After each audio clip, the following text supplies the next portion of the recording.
In light of yesterday's political event on July 13th, 2024, we're going to take a look at these high-low charts as they work very well in high volatility regimes, and I say that we're headed into ensuing volatility quicker and harder than I mentioned in the previous video. So I cleared up the verbiage over here that I have written to give those that don't understand a better understanding.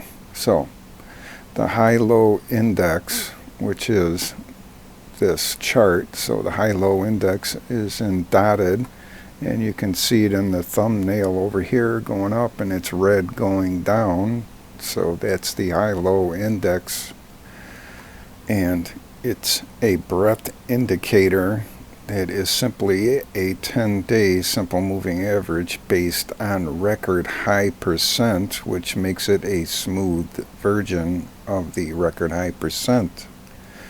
So the 10-day simple moving average is a derivative of the record high percent, which makes up this index. So that's the first derivative. Then the record high percent in turn is based on new 52-week highs and new 52-week lows. So even before I apply the 10-day simple moving average constant, the record high percent is a derivative of the 52-week highs and new 52-week lows. So the way I have it written, you can consider that the second derivative. And then the 5, 10, and 21 EMAs up here, 5 blue, EMA 10 red, EMA 21 gold. And they're EMAs of the high-low index 10 SMA. And that makes the EMAs the third derivative of the new 52-week highs and lows, which this whole thing is based on. New 52-week highs and new 52-week lows are considered lagging indicators. So when the ROC 12 is at plus or minus 5 from 0, so positive 5 down to negative 5, and there's a crossover of the blue 5 EMA above the red 10 EMA, that's a potential buying or selling opportunity with emphasis on potential. And the crossover of the blue above the red happens about 4 days after the fact. So this happened on the 3rd, and right here at this bottom is June 27th. So you can see the New York high-low and dotted here hit the bottom and started going up, but the 5 blue EMA did not go over the 10 red EMA until the 3rd. So that means that this here New York high-low, where this 5 EMA is in blue up here in the thumbnail, could take a hit of 4 days in a row of downdraft before it really has a significant rollover to the downside and starts threatening to go under the red 10 EMA. So the stocks only AD line is in pink up here, you can see, and it hooked up with the high-low index right here and started running with it. So they're running together now.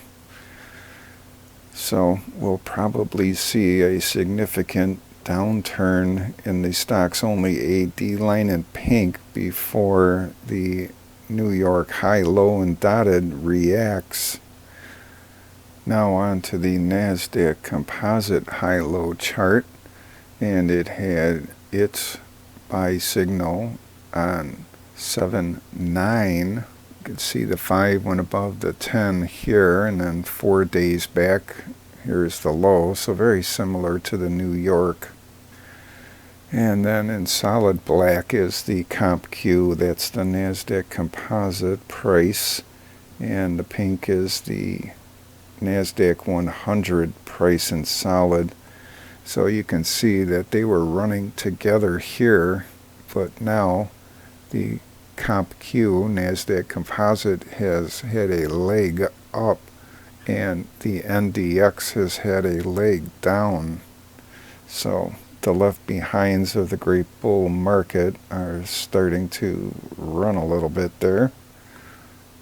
And the KSTs, top is the short term, middle is the intermediate, and bottom is the long term, have all turned up. Intermediate and long are under zero. So if it can get above their signal line here in the long term, and both of them can get above zero, that is really a show of strength there. And we could put up with a downturn on the short term as long as the blue 5 EMA doesn't go under the red EMA. And even if it does, that's not necessarily a sell signal until we look at the overall market indicators other than what we're looking at here to base that on. And the NASDAQ 100 Technology Index has had a series of false buy and sell signals, so there's some volatility here, seen better in the thumbnail, and it did have a legitimate crossover above the 10 EMA red by the EMA 5 for a buy signal, but I don't consider that a buy signal from everything that we've looked at in the past few videos. Maybe in the near future we'll get a legitimate buy signal as the long-term KST is really skyrocketing up. It takes a while for that to roll over, so based on that, for the long term, it's pointed up. The intermediate term is as flat as a pancake. At least it's above zero, and it is below its signal line here, which is at 51.93. So it needs to get back above that and start skyrocketing. And you can see the short term is headed down and went under zero. So in the short term and intermediate term, things don't look good. In the long term, we all know what the AI thing is going to do for the world of investing.